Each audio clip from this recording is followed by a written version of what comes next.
السلام علیکم ورحمۃ اللہ وبرکاتہ۔ الحمدللہ رب العالمین، والصلاة والسلام على سید الانبیاء والمرسلین وعلى آلہ واصحابہ رضوان اللہ تعالی اجمعین۔ اما بعد فاعوذ باللہ من الشیطان الرجیم، بسم اللہ الرحمن الرحیم۔ انا نحن نزلنا الذکر وانا له لحافظون۔ وقال رسول الله صلى الله عليه وسلم: خيركم من تعلم القرآن وعلمه، او كما قال عليه الصلاة والسلام۔ عجب نہیں کہ بدل دے اسے نگاہ تیری، عجب نہیں کہ بدل دے اسے نگاہ تیری، بلا رہی ہے تجھے ممکنات کی دنیا۔ برادران اسلام اور محترم سامعین اکرام، میں اس متبرک محفل میں متبرک کتاب قرآن کریم کی عظمت و فضیلت پر روشنی ڈالنے کی کثرت کر رہا ہوں۔ میں اس سرچشمہ رشد و ہدایت اور منبع حکمت و شریعت کا تذکرہ کر رہا ہوں، جس کی حفاظت کی ذمہ داری خود رب کائنات نے لی ہے۔ ارشاد سبحانی ہے: انا نحن نزلنا الذکر وانا له لحافظون۔ کیا ہم نے قرآن کریم کو نازل کیا اور ہم اس کی حفاظت کرنے والے ہیں۔ امید ہے کہ آپ حضرات غور سماعت فرمائیں گے۔ اللہ تعالی ہمیں احکام قرآنیہ کی معرفت عطا فرمائے کہ جب اہل مکہ نے قرآن کریم کو کلام اللہ کے خطاب سے نہیں نوازا اور معجزہ ہونے کا انکار کر دیا، اس کتاب کے بارے میں انکار کیا جس کے بارے میں ارشاد ربانی کا لا ریب فیہ، اس میں کوئی شک نہیں، تو رب کائنات نے تمام عرب و بلغاء عرب سے تحدید اور چیلنج کیا کہ تم ایک دو نہیں بلکہ اس کتاب کی جیسی ایک چھوٹی سی صورت بھی نہیں پیش کر سکتے۔ اگر تم اپنے قول میں صادق ہو تو لا کر دکھاؤ۔ اس قرآن نے اس طرح نقشہ کیجا: وَإِن كُنتُمْ فِي رَيْبٍ مِّمَّا نَزَّلْنَا عَلَىٰ عَبْدِنَا فَأْتُوا بِسُورَةٍ مِّن مِّثْلِهِ۔ اگر تم لوگ اس چیز میں شک کرتے ہو جو ہم نے اپنے بندے محمد رسول اللہ صلی اللہ علیہ وسلم پر نازل کیا، تو تم اس کے جیسی ایک چھوٹی سی صورت پیش کر دو۔ تمام فصاحہ عرب نے لاکھ کوششیں کی، لیکن آخر میں عجز کا اظہار کیا۔ جب عمرو القیس جو عربی کا بہت بڑا شاعر تھا، جب اس نے اِنَّا أَعْطَيْنَاكَ الْكَوْثَرَ کی صورت کو باب کعبہ پر دیکھا تو پکار اٹھا: خدا کی قسم یہ کسی بشر کا کلام نہیں۔ شہدائے اسلام، آئیے میں آپ حضرات کو عظمت قرآن سناتا ہوں۔ جب کسی آدمی کے بارے میں اندازہ لگانا چاہے کہ یہ عاصی ہے یا نیک یا بدبخت، یہ کاذب ہے یا صادق، تو اس سے پہلے اس کے متعلقین پر نظر ڈالتے ہیں۔ اگر وہ صحیح ہے تو وہ شخص بھی صحیح، اگر اس کے متعلقین بد ہے تو وہ شخص بھی بد۔ ایسے ہی جب ہم قرآن کریم کی فضیلت پر نظر ڈالیں، اگر ہم قرآن کریم کی عظمت پر نظر ڈالیں، اگر ہم قرآن کریم کی عظمت پر نظر ڈالیں، اگر ہم قرآن کریم کی رحمت پر نظر ڈالیں، تو اس سے پہلے ہم قرآن کریم کے متعلقین پر نظر ڈالتے ہیں اور دیکھتے ہیں تو سب سے پہلا تعلق نظر آتا ہے رب کائنات جو مصدر قرآن ہے، جو خالق جہاں ہے، جو مالک الرحمن ہے، صاحب ایمان پر بڑا مہربان ہے، جو اس کا منکر ہے وہ شیطان ہے۔ کلام الملک ملک الکلام، بادشاہوں کا کلام کلاموں کا بادشاہ ہوتا ہے۔ لہذا پتا چلا کہ قرآن سب سے اعلیٰ ہے، قرآن سب سے ارفع ہے اور قرآن کو دوسری کتابوں پر فضیلت حاصل ہے۔ آج آگے چلتے ہیں تو قرآن کا دوسرا تعلق نظر آتا ہے۔ لوح محفوظ دو ایک تختی ہے جو عرش کے اوپر ہو، غور کرے، جو عرش کے اوپر ہو، جس کی فضیلت میں کسی کو کیا شک ہو سکتا ہے، جس کی رفعت میں کسی کو کیا شک ہو سکتا ہے، جس کی عظمت میں کسی کو کیا شک ہو سکتا ہے، جس کی علویت میں کسی کو کیا شک ہو سکتا ہے۔ اعلیٰ و ارفع شے کے لیے اعلیٰ و ارفع مقام تجویز کیا گیا، وہ لوح محفوظ ہے۔ آئیے اور متعلقین پر نظر ڈالتے ہیں تو قرآن کریم کا تیسرا تعلق نظر آتا ہے لیلۃ القدر، اس لیے کہ لوح محفوظ سے قرآن کریم کو آسمانی دنیا پر اسی رات ملایا گیا جہاں پر نہ جبرائیل واسطہ ہے، جہاں پر نہ میکائیل واسطہ ہے، جہاں پر نہ اسرائیل واسطہ ہے، جہاں پر نہ اسرائیل واسطہ ہے۔ ایسی رات کا انتخاب کیا گیا جس کے بارے میں قرآن خود کہتا ہے لیلۃ القدر خیر من الف شہر، یہ رات 1000 مہینوں سے بہتر ہے۔ لہذا معلوم ہوا کہ قرآن کو زمانے کے اعتبار سے بھی فضیلت حاصل ہے. لہذا معلوم ہوا کہ قرآن کو زمانے کے اعتبار سے بھی فضیلت حاصل ہے. یہ رات رمضان کے مہینے میں آتی ہے، رات بھی مبارک، مہینہ بھی مبارک. عزیزان ملت، آئیے اور آگے چلتے ہیں تو قرآن کا چوتھا تعلق نظر آتا ہے حضرت جبرائیل علیہ السلام جو سید الملائکہ ہے، جس کو تمام فرشتوں پر فوقیت حاصل ہے، جس کے بارے میں قرآن نے رسول کریم کا خطاب دیا، عرش مالک کے پاس درجہ پانے والا کہا، جس کے بارے میں قرآن نے کہا ذی قوت عند ذی العرش مکین، سب کا معنی ہوا وہاں کا معتبر کہا. اس فضیلت میں، اس فرشتے کی فضیلت میں کوئی کیا شک کر سکتا ہے؟ جس کو قرآن نے عزت والا قرار دیا، جس کو قرآن نے قوت والا قرار دیا، جس کو قرآن نے خدا کے پاس درجہ پانے والا قرار دیا، جس کو قرآن نے پیغمبر امانت قرار دیا. قرآن کا ایک تعلق بھی عظیم اور رفع ہے، اس لیے کہ قرآن کریم کی عظمت و فضیلت و رفعت روز روشن کی طرح آیا ہے. قرآن کریم کا پانچواں تعلق ہے مکہ و مدینہ.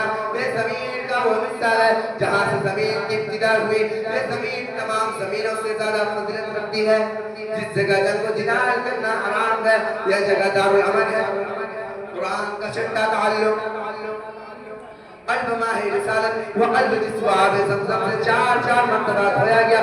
زمزم سے جس کو بچپن میں دھویا گیا، زمزم سے جس کو 30 سال کی عمر میں دھویا گیا، زمزم سے جس کو غار حرا میں دھویا گیا، زمزم سے جس کو معراج کے وقت دھویا گیا. سبحان اللہ سبحان اللہ. قرآن کا ایک تعلق باعظمت و باعزت ہے، جس سے قرآن کریم کی عظمت و فوقیت، عزت و رحمت اور رفعت و فضیلت اظہر من الشمس ہوتی ہے. قرآن کا ایک تعلق امت محمدیہ سے ہے، جس کو امت خیر کہا گیا. قرآن میں کوئی ایسا تعلق نہیں جس میں تھوڑی سی بھی قدرت ہو. برادران ملت، قرآن کریم ایک دستور حیات ہے، قرآن کریم ایک جامع قانون ہے، قرآن کریم علوم کا گلدستہ ہے. قرآن کریم ایک ایسا مکمل نظام ہے جس میں زندگی کے ہر پہلو بیان کیا گیا. قرآن کریم ایک ایسا کیمیائی نسخہ ہے جس سے دنیا و آخرت کی عظمت و شوکت حاصل کی جا سکتی ہے. لیکن افسوس کے ساتھ کہنا پڑتا ہے کہ آج کا مسلمان قرآن کی عظمت سے ناواقف، قرآن کی رفعت سے ناواقف، قرآن کی فضلت سے ناواقف، قرآن کی عظمت سے ناواقف، قرآن کی اہمیت سے ناواقف. جب محسن ثانی صلی اللہ علیہ وسلم نے قرآن کریم کو عوام الناس کے سامنے سنایا تو باقی قصے میں روا کو توحید ایمان کی دولت بخشی، نفرت و عداوت رکھنے والوں کو اخوت و محبت کا سبق سمجھایا.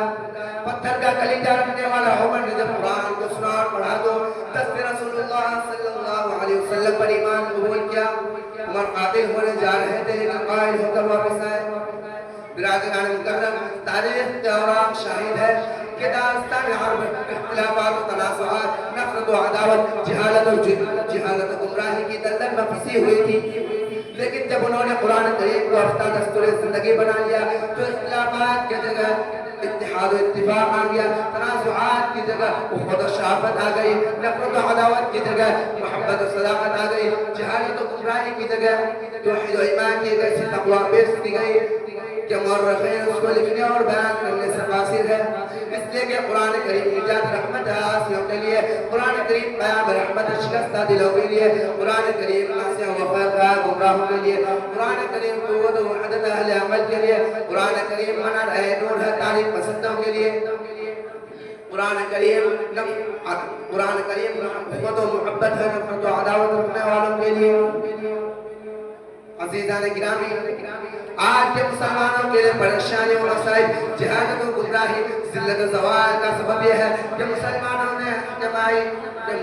نے اسلامی احکام کو بے اعتنائی برتی ہے، قرآن کی تعلیمات کو اپنا دستور زندگی نہیں بنایا، آیت قرآنیہ کو اجتماعی و معاشرتی مسائل کا رہبر نہیں بنایا. پریشان ہونے کی ضرورت نہیں، اس کا حل نکل سکتا ہے. کسی شاعر نے کہا کہ مسلمانوں نہ گھبراؤ خدا کی شان باقی ہے، کہ مسلمانوں نہ گھبراؤ خدا کی شان باقی ہے، ابھی اسلام زندہ ہے، ابھی قرآن باقی ہے. آج بھی موقع ہے کہ ہم اپنا مردہ جذبات کو ایمان و قرآن کی ضیاء سے روشن کر سکتے ہیں. قرآن ہمیں پکار رہا ہے قل یا عبادی الذین اسرفوا علی انفسہم لا تقنطوا من رحمت اللہ. إن الله يغفر الذنوب جميعا إن الله هو الغفور الرحيم. اے مسلم انسانیت صلی اللہ علیہ وسلم آپ فرما دیجئے کہ اے میرے بندوں جنہوں نے اپنی نفوس و جانوں کے اوپر ظلم کیا اللہ کی رحمت سے مایوس نہ ہو. بے شک رب کائنات تمام گناہوں کو معاف کر دے گا. وہ مغفرت کرنے والا ہے, وہ رحم کرنے والا ہے. اے مسلمانوں آج اس سے عہد کرتے ہیں کہ جس قرآن کو ہم نے رونق محراب بنایا تھا اس کو ہم دستور زندگی بنائے. جس قرآن کو ہم نے مردوں کے اوپر پڑھنے کے لیے رکھا تھا اس پہ ہم خود تلاوت کریں. جس قرآن کی تعلیمات کو ہم ترک کر دیا تھا اس کو ہم منارہ نور بنائے. کہ مسلمانوں اٹھو قرآن کی عظمت کو چمکاؤ. مسلمانوں اٹھو قرآن کی عظمت کو چمکاؤ. جہاں بے ایمان کو عافیت کے راز سمجھاؤ. کہ زمانہ آج بھی قرآن ہی سے فیض پائے گا. مٹے گی ظلمت شب اور سورج جگمگائے گا. برادران اسلام آج مسلمانوں کا حال بہت برا ہے اس لیے کہ اسلامی و قرآن تعلیمات سے لاکھوں میل دور جا رہے ہیں. اکبر الہبادی نے کیا کہا کہ میں نے ایک نوجوان سے پوچھا کہ پاس بھی آئے تو کر لو بیٹا, کیا تم نے کچھ سیکھا بھی ہے قرآن ورمان؟ جواب دیا یہ بھی کوئی ضروری تھا. اگر ہم قرآن کریم کی تلاوت سے قرآن کریم کی تعلیمات سے دور رہے تو خیر امت پہلانے کے مستحق نہ رہیں گے. خیر امت سے بھی بہتر وہ شخص ہے جو قرآن کو سیکھتا اور سکھاتا بھی ہو. حدیث میں غور کریں اور اپنی زندگی کو دیکھو. کیا حدیث رسول اللہ صلی اللہ علیہ وسلم پر ہم عمل کر رہے ہیں؟ کیا حدیث رسول اللہ صلی اللہ علیہ وسلم پر ہم عمل کر رہے ہیں؟ کہ آج کے مسلمانوں کی اولاد کو قرآن کی تعلیمات سے دور رکھا جا رہا ہے. آج مسلمانوں کی اولاد کو اسلامی تعلیمات سے دور رکھا جا رہا ہے. آج مسلمانوں کی اولاد کو افریقوں کی تعلیم دی جا رہی ہے. آج مسلمانوں کی اولاد کو قرآن سے دور اور انگریزی کے قریب کیا جا رہا ہے. یہ کلیسا کا نظام ایک سازش ہے. دین فقط مروت کے خلاف. میں یہ نہیں کہتا کہ انگریزی اور دوسری زبانوں کی تعلیم نہ دو, ضرور دے, لیکن ہم سب سے پہلے مسلمان ہیں. قرآن و حدیث کی تعلیم دے. شہدائے اسلام آج کا دور جو جہالت و گمراہی ذلت و زوال سے پورا ہے, اگر اس کو ہم تبدیلی کرنا چاہیں اور کامیابی و کامیابی اور سماجی و اخلاقی مسائل کا حل کرنا چاہتے ہیں تو ہم قرآن کو رہبر بنائیں, ہم قرآن کو مطلوب بنائیں, ہم فرمان رسول اللہ صلی اللہ علیہ وسلم کو دستور حیات بنائیں, ہم تعلیمات اسلامیہ کو پر عمل پڑا ہو, قوانین قرآنیہ کو اپنا ہادی بنائیں.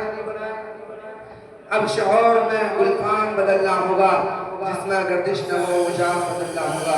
اللہ تعالی ہم سب کو احکام قرآنیہ اور تعلیمات اسلامیہ کو اپنا رہبر بنانے کی توفیق عطا فرمائے. وما علینا الا البلاغ.